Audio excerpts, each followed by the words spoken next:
Di bagian sebelumnya terlihat sang kakek mengetahui kebangkitan Dewa Iblis. Ia pun berusaha menyegelnya kembali. Akan tetapi kekuatan Dewa Iblis sangatlah kuat, sehingga sang kakek memutuskan untuk menyegelnya ke dalam tubuh agar tak membahayakan banyak manusia di bumi. Dengan sekejap terlihat sang kakek menjadi patung. Inilah pengorbanan seorang pemimpin untuk menyelamatkan manusia meskipun nyawa menjadi taruhannya. Dali beserta yang lainnya pun mensedih melihat sang kakek menjadi patung abadi.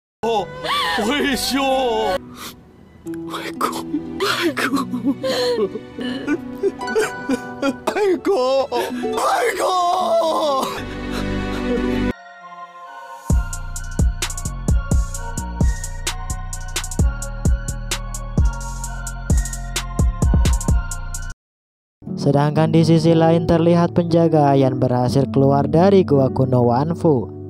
Tak lama kemudian ia dihampiri oleh kerabat sektenya serta mengajaknya kembali ke markas untuk merencanakan misi yang lain.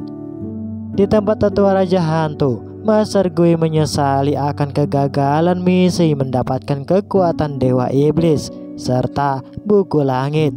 Kemudian tetua Raja Sekte Hantu mengatakan bahwa masih ada kesempatan untuk mendapatkan kekuatan dan membangkitkan kembali Dewa Iblis karena dirinya sudah meletakkan darah Dewa Binatang ke dalam tubuh seseorang. Master Gui kemudian memberitahu pada sang tetua untuk memanfaatkan Siofan karena dirinya mempunyai pusaka mutiara iblis serta mendapatkan kekuatan buku langit. Dengan kedua kekuatan besar mereka percaya bahwa Siofan bisa membangkitkan kembali Dewa Iblis. Disinilah tetua sekte Raja Hantu memikirkan rencana selanjutnya dan memanfaatkan Siofan agar bisa membangkitkan kembali Dewa Iblis, serta mereka akan mencari 4 gulungan buku langit sebagai syarat untuk membangkitkan kembali Dewa Iblis. Sedangkan di sisi lain terlihat Siofan melamunkan pusaka obornya. Tak lama ia pun dihampiri oleh Suki yang akan kembali ke sekte King Yun. Ia juga mengingatkan Siofan agar lebih berhati-hati dengan sekte iblis karena mereka hanya memanfaatkan dirinya untuk mendapatkan sesuatu. Ia juga mengancam Siofan agar tak bergabung dengan sekte iblis kembali. Jika hal itu terjadi, maka dirinya yang akan membunuh Siofan. Dan kita pun dilihatkan di sekte King Yun, di mana para master sedang mendiskusikan mengenai buku langit serta tragedi yang berada di kota Yudo. Para master pun mengkhawatirkan jika 5 gulungan buku langit berhasil didapatkan oleh sekte iblis, maka akan menjadi malapetaka yang sangat besar di dunia persektean. Di mana dari kelima gulungan buku langit, 1 gulungan sudah berada di tangan sekte Raja Hantu. Para master pun tak akan berdiam lama untuk menggagalkan rencana sekte iblis mendapatkan buku langit secara sempurna. Kemudian sang tetua akan mengutus Yaichi untuk menyelidiki kota Yudo agar mendapatkan informasi serta memberitahu jika ada peristiwa keganjilan yang terjadi. Sesampainya di jalan, tiba-tiba Yaichi kesakitan akibat racun Dewa Binatang yang lama bersemayam di dalam tubuhnya. Tak lama kemudian salah satu murid sekte Raja Hantu menghampiri Yaichi. Ia bernama Kilong. Kilong bermaksud menemui Yaichi karena mempunyai tujuan tertentu agar bisa memanfaatkan Yaichi sebagai mata-mata sekte Raja Hantu. Ia kemudian juga mengiming-imingi obat penawar untuk membersihkan darah Dewa Binatang di dalam tubuh Yaichi jika dirinya berhasil menemukan informasi keberadaan buku langit. Dan tak lama kemudian tibalah Yaichi di kota Yudo. Ia pun terkejut melihat salah satu murid sekte iblis yang masih hidup ketika tragedi penyerangan di gua iblis, dan mereka pun bertarung.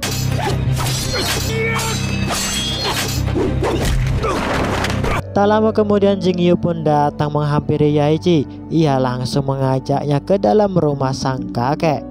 Terlihat Yaeji memarahi Xiaofan dan Jingyu karena membiarkan anak buah sekte iblis masuk dengan mudahnya di kota Yudo. Jingyu kemudian menanyakan apa maksud kedatangan kakak senior Yaeji di kota Yudo. Ia pun memberitahu bahwa sang master sekte mengutusnya untuk menyelidiki gerak-gerik sekte iblis dan mencari tahu keberadaan 4 gulungan buku langit. Kemudian Yaeji menemui Dali. Ia mengatakan pada Dali untuk mengambil alih pemimpin kota Yudo serta tak membiarkan sekte iblis masuk dengan mudahnya. Kemudian Yaeji juga mengatakan pada Dali agar mencari peninggalan surat wasiat sang kakek, dan terlihat di dalam kamar sang kakek Dali bersama Nona Huan mencari petunjuk wasiat peninggalan sang kakek. Dali pun menemukan sebuah naskah di mana isi naskah di dalamnya menjelaskan keberadaan 4 gulungan buku langit. Akan tetapi informasi yang dituliskan di dalam naskah tersebut masih belum jelas keberadaan 4 gulungan buku langit. Hingga paginya, Dali memberitahu pada mereka semua mengenai naskah yang ditemukan semalam. Senior Yaeji kemudian memberitahu bahwa buku langit merupakan benda sekte iblis. Jika mereka berhasil mendapatkan semua gulungan secara sempurna, maka tak akan lama lagi akan terjadi peperangan berdarah. Senior Yaeji kemudian berniat pergi menuju Laut Timur untuk menyelidiki tempat yang diduga gulungan buku langit berada di sana, serta melaporkan hasil penyelidikannya pada sang tetua sekte. Xiaofan dan Jingyu tak akan tinggal diam, mereka juga akan ikut pergi ke Laut Timur. Akan tetapi terlihat senior Yaeji menolak mereka untuk ikut karena dirinya takut jika identitas sebagai mata-mata sekte iblis terbongkar. Akan tetapi Xiaofan dan Jingyu terus memaksa senior Yaeji hingga akhirnya dengan rasa terpaksa mereka bertiga akan pergi menyelidiki keberadaan gulungan buku langit di Laut Timur. Hingga malam pun tiba di mana terlihat siang tiba-tiba menanyakan pada Xiaofan mengenai tragedi yang menimpa di desa kuil rumput. Jingyu pun menjawab bahwa selama ini mereka belum menemui titik terang pelaku pembantaian desanya. Jingyu kemudian berbalik tanya pada Siang kenapa dirinya tiba-tiba menanyakan tragedi desa kuil rumput. Siang pun menjawab bahwa dirinya diberi amanah oleh sang gurunya untuk menjaga seseorang anak yatim piatu di desa kuil rumput. Tak lain mereka ialah Xiaofan dan Jingyu. Ketika akan istirahat, Xiaofan kembali mengingat tragedi di desanya yang membuat dirinya kesakitan dan mengeluarkan kekuatan energi. Tak lama kemudian Jingyu datang dan langsung menolong Xiaofan dengan kekuatan ilmu sihir penetral. Xiaofan kemudian memberitahu pada Jingyu bahwa kekuatan buku langit masuk ke dalam tubuhnya ketika berada di dalam gua kuno Wanfu. Jingyu yang menyadari hal itu, ia melarang Xiaofan untuk pergi ke Laut Timur. Akan tetapi Xiaofan tetap akan pergi ke Laut Timur untuk menggagalkan rencana sekte Raja Hantu. Jingyu khawatir jika Xiaofan akan dimanfaatkan oleh sekte Raja Hantu sebagai alat untuk membangkitkan kembali Dewa Iblis. Sedangkan di balik pintu, senior Yaeji ternyata mengawasi gerak-gerik dan mendengarkan semua percakapan mereka berdua. Hingga keesokan paginya pun tiba, terlihat mereka bertiga akan menuju ke Laut Timur. Kemudian senior Yaeji menyuruh Jingyu untuk mencari bekal makanan di perjalanan. Sebelum mencari bekal, Jingyu memaksa Xiaofan untuk tetap beristirahat agar luka serta kekuatan ilmu sihirnya pulih kembali. Xiaofan menolak ajakan Jingyu karena keadaannya sudah membaik dari sebelumnya. Kemudian senior Yaeji memeriksa keadaan Xiaofan yang terluka. Ia mengatakan bahwa denyut nadi serta aliran darah di dalam tubuhnya tak beraturan. Kemudian ia memberikan obat untuk menetralkan aliran darah pada tubuh Xiaofan. Akan tetapi terlihat Xiaofan menolak pemberian obat tersebut. Senior Yaeji yang pandai bersilat lidah, akhirnya Xiaofan meminum obat tersebut yang mengakibatkan dirinya menjadi kantuk. 小芬， Di saat inilah senior Yaiji berencana untuk mengeluarkan buku langit di dalam tubuh Xiaofan menggunakan kekuatan sisi roh abadi.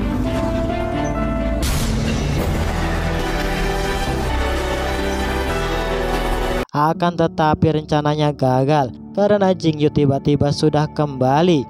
Senior Yaiji kemudian menjelaskan pada Jingyu bahwa dirinya habis memberikan obat untuk menetralkan aliran darah Xiaofan. Dengan melihat Xiaofan yang belum sadar, akhirnya senior Yaiji memutuskan untuk bermalam dan melanjutkan perjalanan esok hari. Di pertengahan malam, terlihat Xiaofan yang tiba-tiba kesakitan dan terbangun dari tidurnya. Jingyu yang melihat keberadaan Xiaofan semakin parah, ia mencoba mengobatinya kembali. Hingga Xiaofan pun muntah darah akibat obat pemberian senior Yaiji.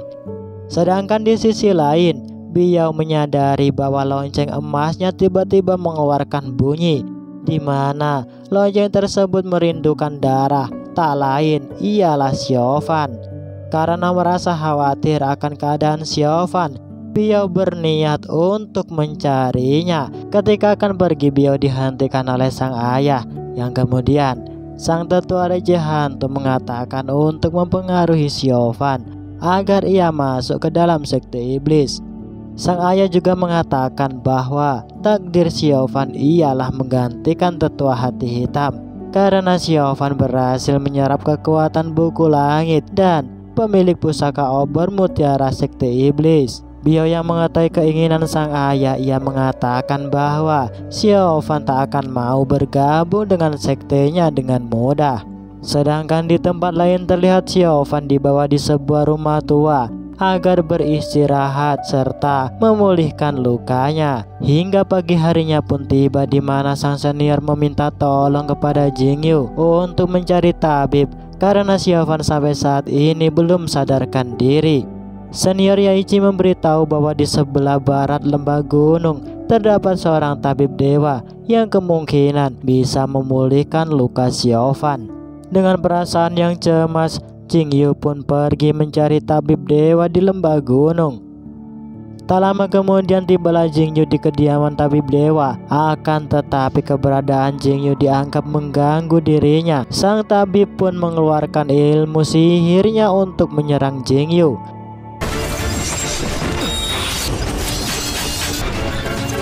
Jingyu dengan rasa khawatir, ia memberanikan untuk mendekat dan menjelaskan pada sang tabib bahwa ia membutuhkan pertolongannya karena adik juniornya sedang terluka parah karena di dalam tubuhnya memiliki dua aliran tenaga dalam sehingga dirinya tak mampu untuk mengontrolnya. Sang tabib yang mendengarkan penjelasan Jingyu, ia bersedia menolong Xiaofan dengan syarat Jingyu harus menolong adiknya yang diculik oleh siluman gunung. Jingyu pun menerima syarat dari sang tabib. Tak lama kemudian sang tabib menghantarkan Jingyu di depan markas siluman gunung. Ia mengatakan untuk berhati-hati karena ilmu sihir siluman gunung sangatlah hebat. Sedangkan di dalam markas kita pun dilihatkan seorang anak laki-laki yang tak lain ialah adik sang tabib yang telah diculik. Jingyu pun datang dan langsung mengeluarkan sihir pedang saktinya untuk membebaskan ikatan pada anak itu. Akan tetapi Jingyu dihalangi oleh siluman gunung dan pertarungan pun tak terhindarkan.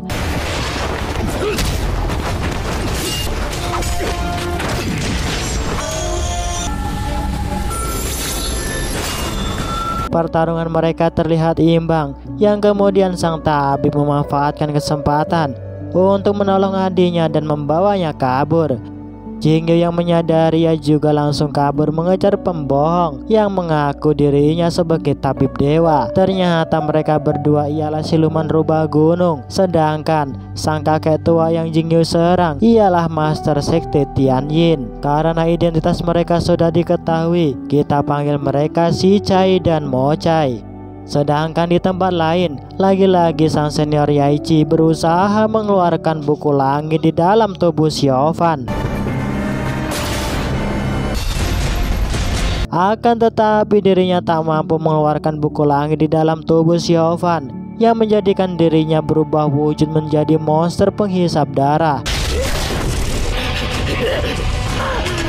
dan langsung menyerang pemilik rumah. Hingga pagi harinya pun tiba di mana Jingyu dan Si Chai terkejut melihat pemilik rumah sudah tak bernyawa dengan luka cakar di sekujur badannya. Jingyu kemudian masuk ke dalam rumah di mana Xiaofan dan senior Yaeji sudah tak berada di dalam kamar. Si Chai yang mengetahui hal itu, ia akan membantu Jingyu untuk melacak keberadaan Xiaofan. Di tempat lain, Mo Chai memanggil burung sihirnya untuk membantu menemukan Xiaofan. Tak lama dari itu, ia berubah wujud menjadi siluman roba agar tak dicurigai. Dan terlihat burung sihirnya berhasil menemukan keberadaan Xiaofan. Mo Chai pun terkejut ketakutan melihat monster di hadapannya.